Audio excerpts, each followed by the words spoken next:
30 दिन 30 test paper.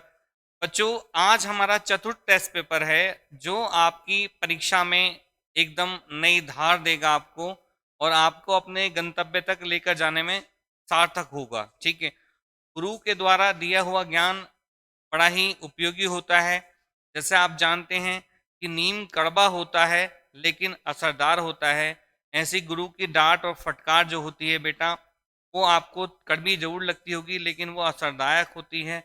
दवाई कड़वी होती है लेकिन असर करती है, तो गुरु भी ऐसे ही कड़वा होता है लेकिन वो आपके लिए औषधियों से भी कम नहीं होता, संजीवनी बूटी से कम नहीं होता। तो आज की श्रृंखला को हम लेकर उठा रहे हैं।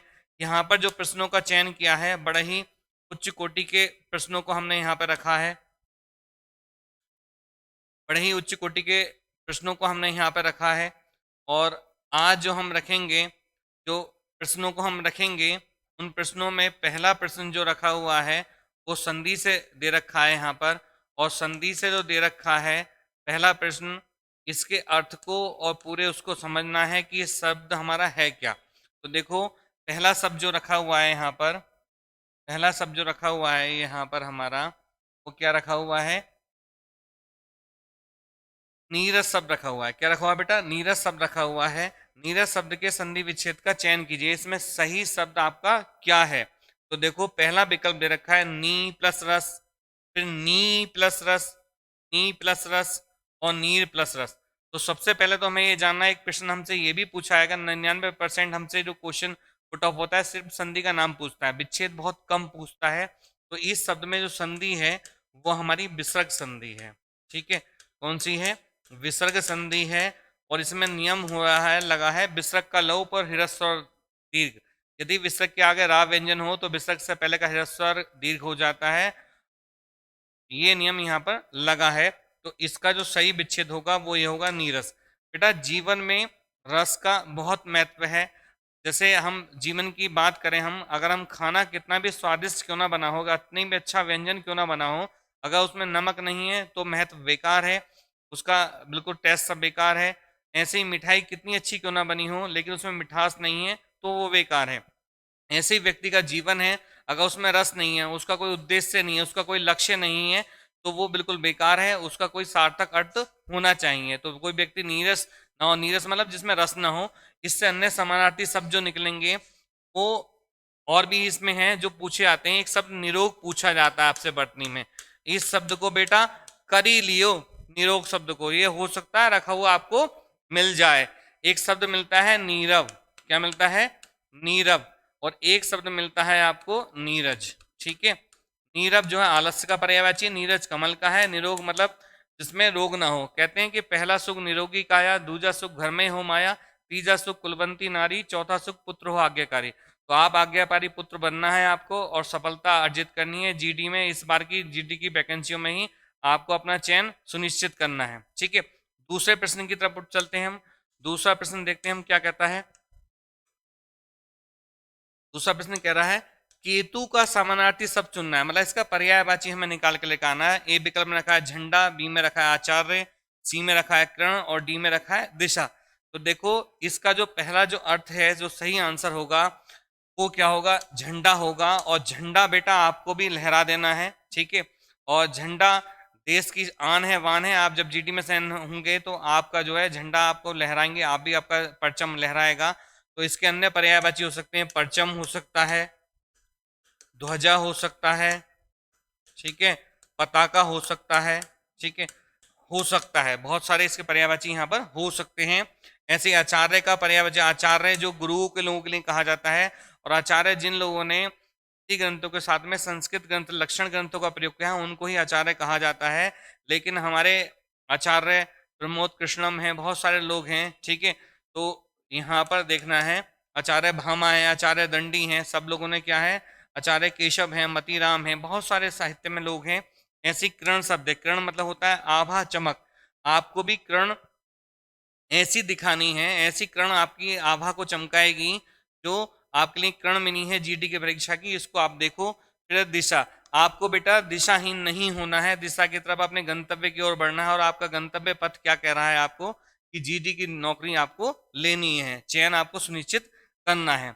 अगला देखते हैं हम यहाँ पर, अगला शब्द देखते हैं, पिसून का समानार्थी शब्द चुने। पिसून, ठीक है, पिशाच है, चुगलखोर है, तीसना है या बेईमान है। ठीक है, तो यहाँ पर जो सही आंसर रखा हुआ है तीसरे का, वो क्या होगा? पिशाच जो होता है बेटा राक्षस होता है। किसको कहते हैं? पिशाच जो कैसे है, राक्षस को कहते हैं।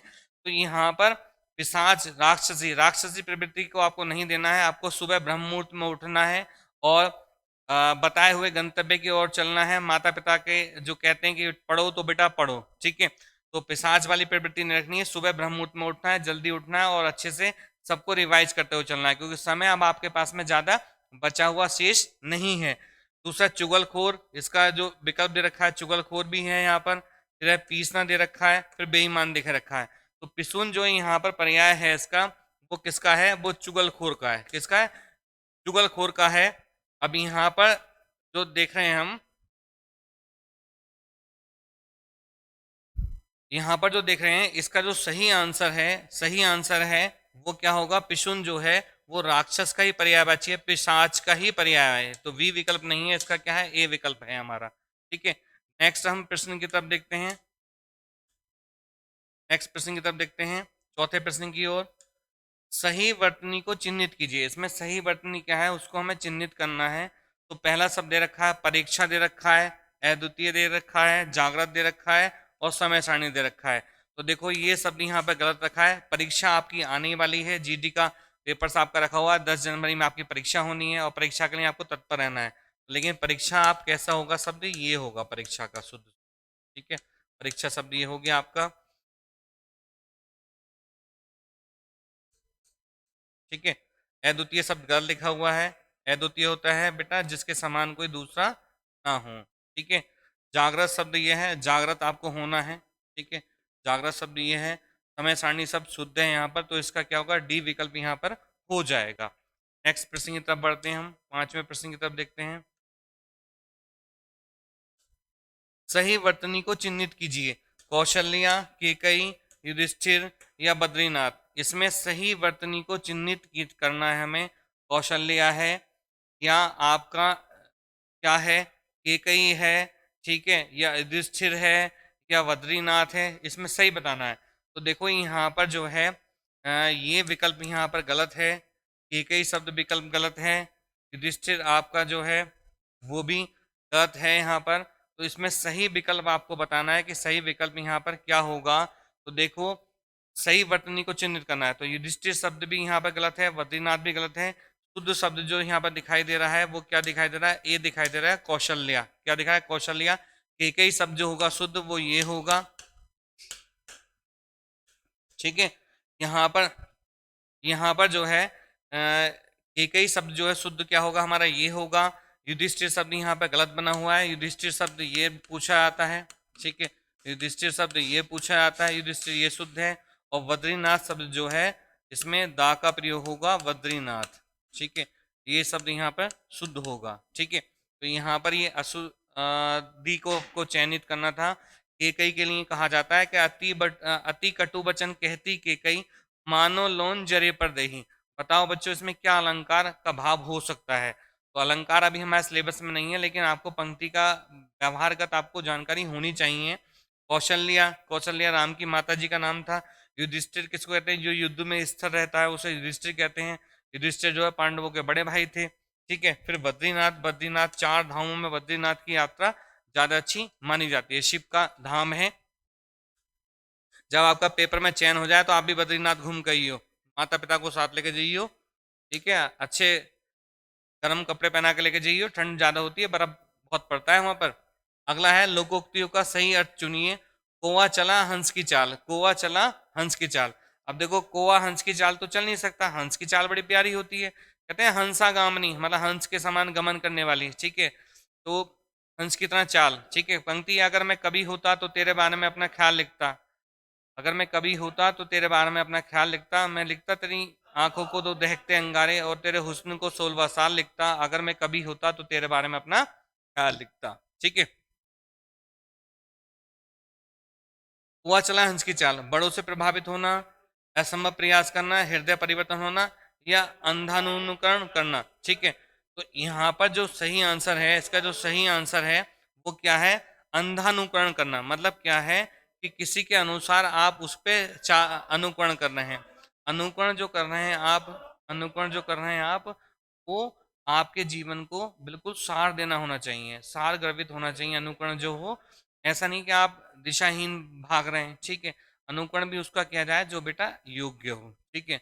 अब कौवा हंस की चाल चलेगा, कौवा कौवा ही रहेगा, ठीक है, और हंस हंस होगा।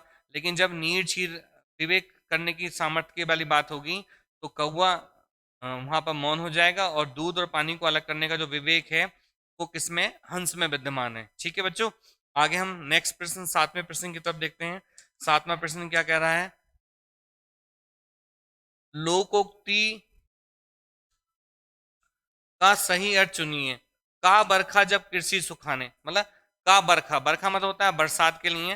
का बरखा, अब बरसात हो रही, कहने जब समय निकल जाता है उसके बाद में, जब दांत थे तब चने नहीं, जब चने हैं तो दांत नहीं। अब आप जीडी का पेपर हो जाएगा, तैयारी आप करेंगे नहीं, पढ़ेंगे नहीं, तो फिर समय निकल जाएगा। अवसर निकलने के बाद में किसी चीज का कोई महत्व नहीं होता है बेटा जीवन में। अगर आप अभी से तैयारी करेंगे, अभी से आप चयन ले लेंगे, तो आपको भी अच्छा लगेगा, समाज को भी अच्छा लगेगा, आपके माता पिता को अच्छा लगेगा, ठीक है।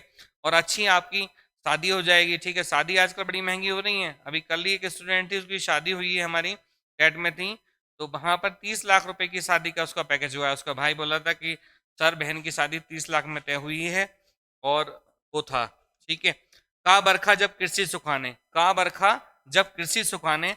बरखा मतलब बरसात का क्या फायदा जब कृषि सुखाने, मतलब जो खेती नहीं करता उसे वर्षा की क्या जरूरत। पहला विकल्प, कृषि के सूख जाने पर भी वर्षा आवश्यक है। हानि हो जाने के बाद हर उपाय निरर्थक, साधनों की व्यवस्था पहले करो। तो इसमें सही विकल्प आपको छांटना है कि सही विकल्प यहाँ पर क्या हो सकता है। तो सात में का जो सही विकल्प है वो क्या है? हानि हो जाने के बाद हर उपाय निरर्थक है। जब हानि हो गई, जब फसल बेकार हो गई, उसका ना वर्षा हो रही है, क्या मतलब है उसका, ठीक है। जीडी का पेपर अगर आप उसमें अच्छे क्वेश्चन नहीं कर पा रहे हैं, ठीक है, 80 क्वेश्चन में से आप 75-76 क्वेश्चन नहीं कर पा रहे हैं, और मेरिट बनेगी पॉइंटों में, जब आप बच्चे को रहता है तो बेटा बड़ा दुख होता है, बड़ी तकलीफ होती है। और तुक्का भी हरामखोर बच्चों का ठीक होता है, पढ़ने वाले बच्चे का तुक्का ठीक नहीं होता। तो इसलिए आप तैयारी करें, अभ्यास करें, ठीक है। अगले हम नेक्स्ट आठवें प्रश्न की तरफ बढ़ते हैं। देखो, बड़ा अच्छा प्रश्न है। जिसकी आशा ना की गई हो, जिसकी आशा नहीं की गई हो, ठीक है। तो जैसे जिसकी आशा, जैसे आपने कोई फार्म डाल दिया, ठीक है, और भैया यूपीएससी में आपका चयन हो जाए, ठीक है, और वहां से कॉल आया भैया आके ज्वाइन करो, ज्वाइन करो, तो ये क्या है? बिल्कुल जिसकी आशा ना की गई हो ऐसी बात कही गई है, ठीक है। वाक्यांश के लिए एक शब्द है, अप्रत्याशित, निराश, आशावान या प्रत्याशी, ठीक है। प्रत्याशी से आप देखा हो, अभी प्रत्याशी में देखो रामपुर में सीट जीतते हैं आकाश सक्सेना, ठीक है। डिम्पल यादव मैनपुरी से जीती हैं। प्रत्याशी मतलब जो चुनाव लड़ते हैं उनके लिए प्रत्याशी शब्द प्रयोग होता है। आशावान मतलब जो आशा रखते हैं, ठीक है। आशावान व्यक्ति को आशावान होना चाहिए, लेकिन एक सीमा तक, ज्यादा सीमा तक आशावान होना भी व्यक्ति के जीवन में कष्टदायी होगा। हमें ज्यादा किसी से अपेक्षा नहीं रखनी चाहिए, ठीक है। दूसरा है अप्रत्याशित, और फिर है प्रत्याशी। निराश मतलब कहते हैं ना कि नर हो नर, नर को निराश करो मन को। नर हो आप, निराश कभी अपने मन को करो मत। कम मिले थोड़ा मिले, लेकिन जितना मिलना है उसमें ही आपको संतोष होना चाहिए, और अगर ज्यादा की संभावना है तो ज्यादा के लिए भी प्रबल आपकी इच्छा होनी चाहिए, ठीक है। निराश नहीं होना चाहिए व्यक्ति को। इसका सही आंसर होगा बेटा अप्रत्याशित। जिसकी पहले से आशा ना की गई उसके लिए कहते हैं अप्रत्याशित। पहले से प्रत्याशित नहीं था, निश्चित नहीं था, उसके लिए क्या वर्ड्स होगा? अप्रत्याशित होगा। बहुत इंपॉर्टेंट है, पूछा जाता है, ठीक है। नेक्स्ट देखते हैं हम, नेक्स्ट प्रश्न देखते हैं। नेक्स्ट प्रश्न क्या कह रहा है नमा? देखो, नमा प्रश्न फिर संधि से उठा कर रखा है हुआ है। वधु उत्सव से संबंध होगा। वधोत्सव, ठीक है, वधुत्सव, वधोत्सव या वधुत्सव। तो देखो यहाँ पर जो संधि बन रही है, ऊ और ऊ मिलके क्या बनता है हमारा बेटा? बड़ा ऊ बनता है, और संधि बन जाएगी हमारी दीर्घ संधि। तो ये शब्द यहाँ पर इसका अर्थ नहीं है। इसका आंसर क्या है? वी है। वधुत्सव बड़ा ऊ बन गया यहाँ पर, वधोत्सव नहीं बना है यहाँ पर। ये वधुत्सव, ये शब्द भी यहाँ पे गलत है, ठीक है। वधु का उत्सव, इस समय शादी का ओकेजन चल रहा है, और इस समय जो परोत्सव भी कह सकते हैं। वधु उत्सव का, वधु का बहुत उत्सव है, शादी के लिए अच्छी तय करता है, तो वधु उत्सव शब्द वहां पर उपयोग हो सकता है, ठीक है। आपकी भी शादी होगी, आप भी परेशान मत हो, आपकी भी शादी होगी, लेकिन जीडी की नौकरी के बाद में। ठीक है, अगला देखो।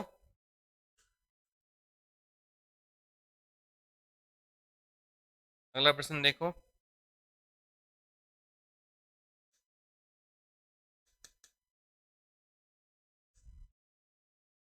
पुल्लिंग में प्रयुक्त होने वाले शब्द को पहचानिए, यानी कि निम्नलिखित में कौन सा शब्द है जो पुल्लिंग में प्रयोग होता है? उम्मीद, प्रतीक्षा, कक्षा या चमत्कार। ठीक है, तो देखो यहाँ पर हमने बताया था पुल्लिंग शब्द की पहचानने में कि अच्छा शब्द लगा के देख लो उसमें। ठीक है, अच्छा शब्द लगा के देखो।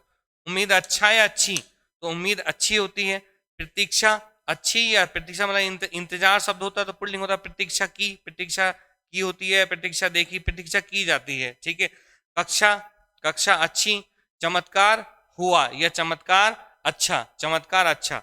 जैसे तुम देखा होगा बहुत से बाबा बड़े चमत्कार कर रहे हैं आजकल। ठीक है, बाबा आसाराम भी थे, बड़े चमत्कार करते थे। निर्मल बाबा थे, बड़े चमत्कार करते हैं, आजकल जेल में चमत्कार कर रहे हैं वो। ठीक है, तो चमत्कार जो बाबा करते हैं, और हमारे इसमें आविष्कार होंगे या अनुसंधान होंगे। ठीक है, पढ़ने वाले लोग आविष्कार करते हैं या अनुसंधान करते हैं, वो चमत्कार नहीं करते। चमत्कार जो करते हैं बाबाओं का काम है चमत्कार करने का। ठीक है, अब किसी बाबा के चक्कर में मत पड़ जाइयो कि तभी तभी जो बीज बनवाने लगो कभी। ठीक है, ज्यादा बाबा को चक्कर में मत पड़ियो। अगला देखो। कभी पेपर से पहले वो थ्री इडियट मूवी देख लियो एक बार। ठीक है, या पीके मूवी देख लियो, वहां पर देखो सब दिखा रखा है। यहाँ पर थोड़ा सा जो है हमें अपने ऊपर विश्वास करना है, पढ़ना है। पढ़ोगे सफलता अर्जित करोगे। ठीक है, पढ़ोगे तो आपको सफलता निश्चित मिलेगी, हर हालत में मिलेगी। अगला शब्द है अर्थ, बड़ा ही इंपॉर्टेंट शब्द है और बहुत परीक्षाओं में पूछा गया है। ठीक है, अर्थ शब्द का विलोम शब्द बनाना है। ठीक है, इति हो सकता है, समाप्त हो सकता है, आरंभ हो सकता है या अंत हो सकता है। तो इति अर्थ का विलोम क्या होता है? इति होता है। आपने पढ़ा होगा, प्रिय में पढ़ी हुई पाइथागोरस प्रिय में, इति सिद्धम। ठीक है, अंत में, अर्थ मतलब प्रारंभ और इति मतलब समाप्ति। तो यहाँ पर समाप्त शब्द नहीं होगा, क्योंकि मैंने आपको बताया था कि तत्सम का विलोम तत्सम होता है, तद्भव का विलोम तद्भव होता है, देशज का देशज होता है, विदेशी का विदेशी होता है। और हमारी जो वीडियो पड़ी हुई है चैनल्स पे, आप वहां पर उसको देख सकते हैं और अपने ज्ञान में वृद्धि कर सकते हैं। ठीक है, समाप्त नहीं है, आरंभ यहाँ पर नहीं है, आरंभ इसका अर्थ का है। ठीक है, आरंभ समाप्त ये इसका अपोजिट हो सकते हैं दोनों के, और अंत यहाँ पर नहीं हो रहा है। ठीक है, अगला सब देखें। बेटा जीवन का अंत नहीं है, हमेशा आपको सीखते रहना है कि चींटी भी बार बार चढ़ती है, बार बार नीचे गिर जाती है। ठीक है, लेकिन वो अपनी हिम्मत नहीं हारती है। जीवन का कभी अंत नहीं होता है, आप हर किसी से सीख सकते हैं। जीवन में हमेशा ऊंचाइयों की तरफ प्रबल हमारी इच्छा होनी चाहिए, प्रबल हमारी तरफ निरंतर बढ़ते रहना चाहिए, नई नई उपलब्धियों को हासिल करते हुए रहना चाहिए, तभी जीवन का अर्थ सार्थक होगा। नहीं तो जी तो पशु भी रहे हैं, मानव भी जी रहे हैं बहुत से। ठीक है, लेकिन आपके अंदर अगर प्रबल इच्छा है आगे बढ़ने की, तो आप बढ़ सकते हैं। ठीक है, देखो अगर मैं किसी भी व्यक्ति की बात करूं, कलाम साहब की बात कर लूं, जो हमारे वैज्ञानिक रहे हैं। ठीक है, क्या मैं किसी दूसरे व्यक्ति की, अंबेडकर साहब की बात कर लूँ। ठीक है, उन्होंने कभी कितनी विपत्तियों में अपने जीवन व्यतीत किए हैं, करने उसमें रहे हैं, और उन्होंने जो है अपने ज्ञान में निरंतर वृद्धि की है। और ज्ञान में जो वृद्धि की है बेटा, वो पढ़ाई से की है। तो पढ़ाई से अच्छा कोई अमूल्य धन नहीं है मेरे नज़र में तो। और पढ़ाई विद्या ही ऐसी वो है कि जो सब औषधियों की या सब रत्नों की खान है। और विद्या अगर आपके पास है, कहते हैं ना कंठ में विद्या और जेब में पैसा ही बेटा काम आता है, लेकिन विद्या सबसे अच्छी है, क्योंकि विद्या के द्वारा ही आप सही और गलत का मूल्यांकन कर सकते हैं और उसको समझ सकते हैं। ठीक है, अगले प्रश्न को हम देखते हैं। दम में दम आना, दम में दम आना। अब देखो दम में दम आना वो तो नहीं है कभी सिगरेट पी रहे हो, ठीक है, कि दम आ रहा है नहीं आ रहा। ठीक है, कस मत लगाने से मतलब नहीं है, यहाँ पर भाव कुछ और होगा, क्योंकि अम्मी और अब्बू में अंतर है। देखो दम आना मुहावरे का अर्थ है शांति मिलना, आश्चर्यचकित होना, सांस लेने में कठिनाई होना या फुर्सत ना होना। तो दम में दम आने का जो सही अर्थ होगा वो क्या होगा? ठीक है, बताओ क्या अर्थ में हो सकता है? तो देखो आश्चर्यचकित होना तो बिल्कुल नहीं होगा। ठीक है, सांस लेने में कठिनाई होना ये नहीं होगा, क्योंकि अभी आपका जो है कहते हैं ना कि पल्स रेट और आपका जो ऑक्सीजन लेवल ठीक है 95 से ऊपर है, तो यहाँ पर आपको कोई परेशानी नहीं है, सांस लेने में कठिनाई नहीं होगी। जब कोरोना की स्थिति थी बेटा, कोरोना की भयावह स्थिति आपने देखी है, सांस लेने में लोग बाग कितना परेशान होते, ऑक्सीजन की बड़ी बू हो रही थी। ऐसा नहीं है यहाँ पर, ठीक है। फुर्सत ना होना ये भी यहाँ पर नहीं होगा। इसका जो सही आंसर है 12 का जो सही आंसर है वो हमारा क्या है बेटा, ये है शांति मिलना, ठीक है। आपने देखा होगा कि जैसे हमारा पानी में हम है, ठीक है, नाक बंद करे हुए हैं, ठीक है, और एकदम ऐसी कोई ऐसी दुर्गंध सी होती है, हम नाक बंद करके एक्सपेरिमेंट करके देखते हैं, फिर हम सांस लेते हैं, ठीक है, तो सांस लेते हैं तो बहुत ज़्यादा दम में दम आना, ठीक है, ये हमारा दम में दम आना है। जैसे क्या है, कोई ऐसी अप्रिय घटना आ जाए तो मतलब एकदम जान में जान आ जाना, दम में दम आना मतलब जान में जान आना, मतलब शांति मिलना। अगले नेक्स्ट हम 13वें प्रश्न की तरफ बढ़ते हैं। वाह क्या बात है, पानी पानी होना, ठीक है, गाना भी है, सैया ने देखा ऐसे में पानी पानी हो गई, ठीक है। यहाँ पे पानी पानी होना है, अंतर है अम्मी और अब्बू में। पानी पानी होना मुहावरे का अर्थ होगा बह जाना, लज्जित होना, निर्लज बने रहना या किसी की ना सुनना। तो इसका जो सही आंसर होगा, जो सही आंसर होगा वो आपको बताना है कि क्या हो सकता है। मेरे नजर से बह जाना हो सकता है, लज्जित होना भी हो सकता है, निर्लज बने रहना भी हो सकता है, किसी की ना सुनना भी हो सकता है। तो पानी पानी होने का मतलब होता है बेटा लज्जित होना। लेकिन क्या है, तुमने देखा होगा बेशर्म लोगों के लिए कुछ नहीं होता, शर्म हया उनके लिए महत्वपूर्ण होती है जो शर्म को मानते हैं। कहते हैं ना आंख का पानी ढल जाना, यानी कि बिल्कुल निर्लज हो जाना, ठीक है। आंख का पानी ढलना मतलब निर्लज हो जाना, उसे शर्म हया का कोई मतलब नहीं है। आजकल आपने देखा होगा कि परिवार में, समाज में ऐसे लोग भी आपको देखने मिल जाएंगे, माँ बाप को अपने साथ नहीं रखते, ठीक है, कितनी बुरी बात है, ठीक है। वृद्धाश्रम में लोग बाग माँ बाप रह रहे हैं बच्चों के, बड़े शर्म की बात है, ठीक है। ऐसा पैसा नहीं चाहिए, विदेश में नहीं जाना, ठीक है, माँ बाप की सेवा आपको करते रहना है, ठीक है। तो निर्लज नहीं होना है, लज्जित होने का मतलब पानी पानी होना मतलब लज्जित होना, निर्लज बने रहना, ठीक है। बेशर्मी की, कहते हैं ना कि बेशर्मी की, बेशर्मी की घी लगी रोटी से अच्छा है कि शर्म का पानी पी लेना, ठीक है। बेशर्मी की लाश से अच्छा है कि आप पानी पी के अपनी गुजर बसर कर लें, वो ज़्यादा अच्छा है। लेकिन अपना मान स्वाभिमान के साथ समझौता बिल्कुल नहीं, कदापि नहीं करना है, ठीक है। और आपकी जो नौकरी होगी बेटा वो स्वाभिमान और सम्मान की होगी, सम्मान के साथ में कभी समझौता मत करना जीवन में, सब कुछ कर लेना लेकिन स्वाभिमान और सम्मान से कभी समझौता नहीं, ठीक है। कहते हैं ना कि हम बेटा ऐसा पढ़ाएंगे आपको कि आपके बिल्कुल व्यवहार में बिल्कुल परिवर्तन होगा, ठीक है। शिक्षा वो है बेटा जो आप चेंज योर बिहेव, आपके व्यवहार में परिवर्तन लेकर आए, वही शिक्षा है। और आपको नई नई चीजों से रूबरू कराना वो महत्वपूर्ण होता है। कहते हैं ना कि जर्रे जर्रे को महताब कर देंगे, जर्रे जर्रे को महताब कर देंगे, गुलशन के हर एक फूल को गुलाब कर देंगे, हमारे बगैर एक पल ना रह सकोगे, हमारे बगैर एक पल ना रह सकोगे, हम पढ़ा पढ़ा कर आपकी आदत इतनी खराब कर देंगे। तो बच्चों आज का अगला जो प्रश्न है, 14वां प्रश्न है हमारा, ठीक है। 14वां प्रश्न है वो क्या कह रहा है कि शीला 5वीं कक्षा में पढ़ती है, वाक्य में विशेष से बताना है। तो विशेष से मतलब क्या होता है बेटा, संज्ञा होता है। विशेष से मतलब क्या होता है, संज्ञा होता है। तो यहाँ पर जो है शीला 5वीं कक्षा में पढ़ती है, तो शीला है, 5वीं है, पढ़ती है या कक्षा है। तो यहाँ पर क्या है, यहाँ पर जो है विशेष से आपको बताना है। तो यहाँ पर जो संज्ञा का भाव इससे शीला से भी नहीं, शीला पांचवी यहाँ पे विशेषण कार्य कर रहा है। लेकिन यहाँ पे जो सही आंसर है क्या है, इसका कक्षा है। तो इसका जो सही आंसर है 14 का क्या है, डी होगा कक्षा।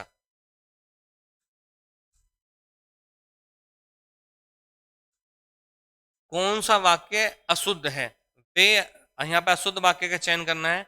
वे अपना कहाँ, वे अपना अपना सामान ले गए, आप भी भेजना, आप भी भोजन कर लीजिए, क्या तुमने अपना फोन ले लिया, हम आज ही हमारा सामान ले जाएंगे। तो इसमें कौन सा वाक्य अशुद्ध है, अशुद्ध वाक्य का आपको चयन करना है और बताना है कि अशुद्ध वाक्य यहाँ पर कौन है। तो देखो, वे अपना अपना सामान ले गए, बिल्कुल शुद्ध है, यहाँ विराम लग जाएगा, बिल्कुल शुद्ध हो जाएगा, ठीक है। आप भी भोजन कर लीजिए, बिल्कुल सही बात है, ठीक है। देखो कितनी अच्छी बात कही है कि आप भी भोजन कर लीजिए, ठीक है भोजन की बात ही। और अगर कोई पत्नी ये कहे कि खाना ठूंस ले, ठीक है, या खाना भर ले, क्या खा पाएगा।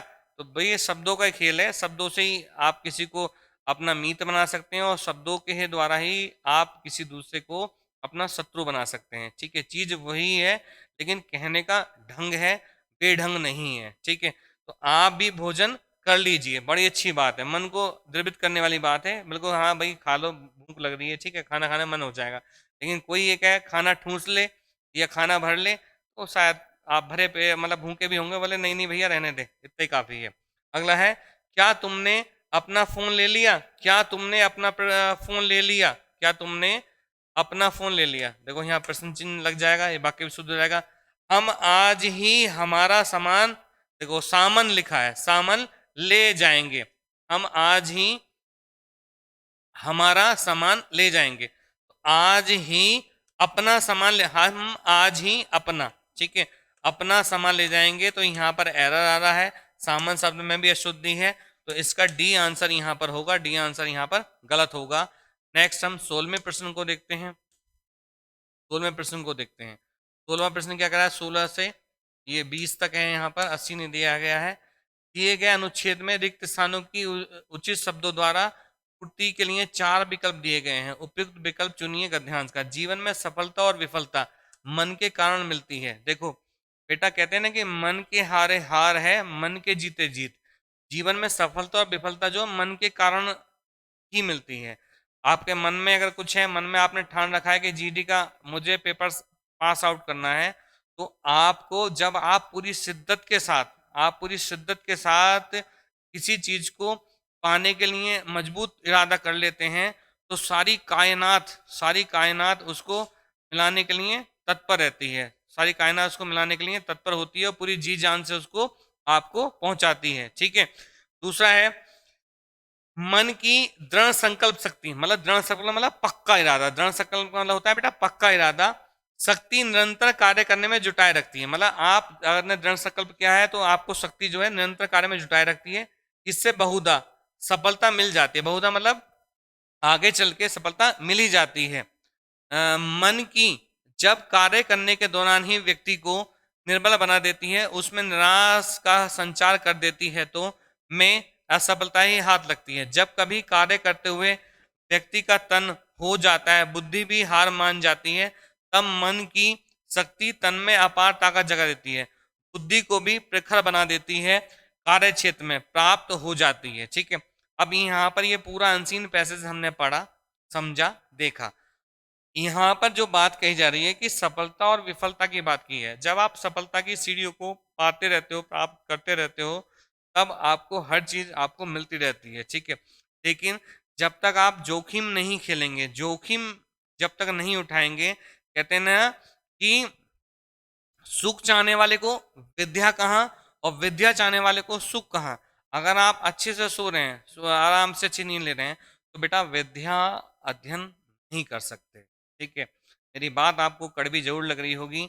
और जिसने सुख को त्याग दिया, ठीक है, सुख को त्याग दिया, तो विद्या अध्ययन करेगा, सुबह उठेगा या दोपहर में पढ़ेगा, जिस समय पढ़ेगा, तो आपको अपना फोन या सब चीजों को त्यागना पड़ेगा, तब आप विद्या अध्ययन कर लेंगे। सुख चाहने वाले को विद्या कहाँ और विद्या चाहने वाले को सुख कहाँ। ठीक है, तो ये सफलता आपको मिल सकती है। अब हम इसके विकल्पों को छानते हैं, विकल्पों को देखते हैं। जीवन में सफलता और विफलता मन के कारण मिलती है। मन की दृढ़ संकल्प शक्ति निरंतर कार्य करने में जुटाए रखती है, इससे बहुधा सफलता मिल जाती है। मन की, अब देखो विकल्प देखते हैं। मन की अबोधता, निष्प्राणता, दुर्बलता, कोमलता। ठीक है, अब इसमें सही विकल्प हमें खोजना है कि सही विकल्प यहाँ पर क्या होगा।